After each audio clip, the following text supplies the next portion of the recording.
E para analisar o quadro político da eleição presidencial na França e as possibilidades de vitória, além o que representa cada candidato nessa disputa, nós convidamos o professor e analista político Creomar de Souza, da Universidade Católica de Brasília.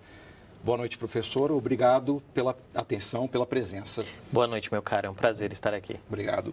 Professor, a Le Pen, nessa semana, veio subindo nas pesquisas e o Macron caindo. Existe a possibilidade da Le Pen alcançar o Macron com menos de uma semana para a eleição, que é no domingo agora? Bom, meu caro, eleição é um processo que algumas das vezes resguarda algum tipo de surpresa, né? Nós vimos isso, por exemplo, na eleição americana passada, e agora o que nós observamos nesse processo eleitoral francês é uma variável fundamental. Essa variável se chama crença no sistema político. O que eu quero dizer? Caso os eleitores, principalmente os indecisos, não se sintam atraídos, sobretudo pela proposta do Macron, que tem recebido mais apoio político das lideranças tradicionais, e não compareçam às eleições no próximo domingo, há um risco de que Macron seja derrotado por Marine Le Pen. Perfeito.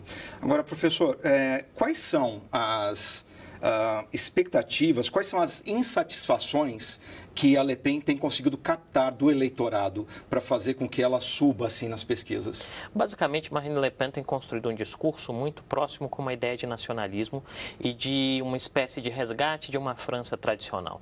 E esse discurso está alinhado com todo tipo de desânimo, desalinho e descrença resultante dessa França que é muito responsável por um processo de Europa unificada, por essa França que historicamente se caracterizou por ser um país que acolheu imigrantes, né? Os aspectos negativos disso, aliado à necessidade de mudança em alguns aspectos da vida social francesa, como redução de direitos sociais e trabalhistas, gerou um número enorme de descontentamento, e a Le Pen tem tentado construir apoio político a partir disso, dizendo, olha, esse processo europeu, esse projeto europeu, melhor dizendo, não é o melhor para o futuro da França, o melhor para o futuro da França é um olhar para o passado e uma reconstrução de uma França que seja tradicionalmente forte.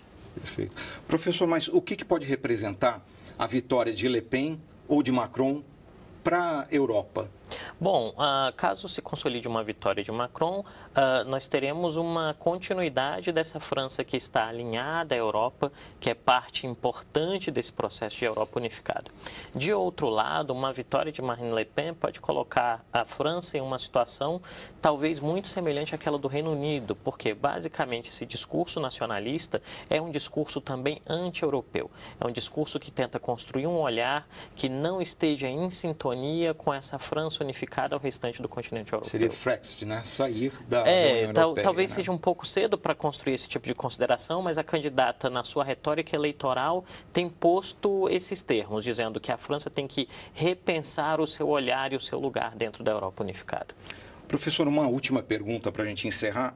O que esses resultados, para um lado ou para o outro, o que esse resultado pode representar para o Brasil? Como é que o Brasil está em relação à França? Bom, basicamente, em termos de uma vitória de Macron, nada muda de maneira significativa. Brasil e França têm uma amizade de longo termo e relações comerciais mais ou menos consolidadas no tempo. De outro lado, não é possível estabelecer ainda que Marine Le Pen, a partir dessa lógica discursiva nacionalista, tem algum tipo de reflexão acerca do espaço do Brasil. Isso pode gerar algum tipo de insegurança, porque como não se sabe exatamente o que ela pensa dessa relação, em algum momento essa relação pode resultar em algum tipo de espaço não positivo para o Brasil como um ator internacional. Tá certo. Professor, muito obrigado pela presença aqui no Repórter Brasil. A gente conversou com o professor Creomar de Souza, da Universidade Católica de Brasília. Obrigado e boa noite, professor. Muito obrigado, foi um prazer. Tá certo.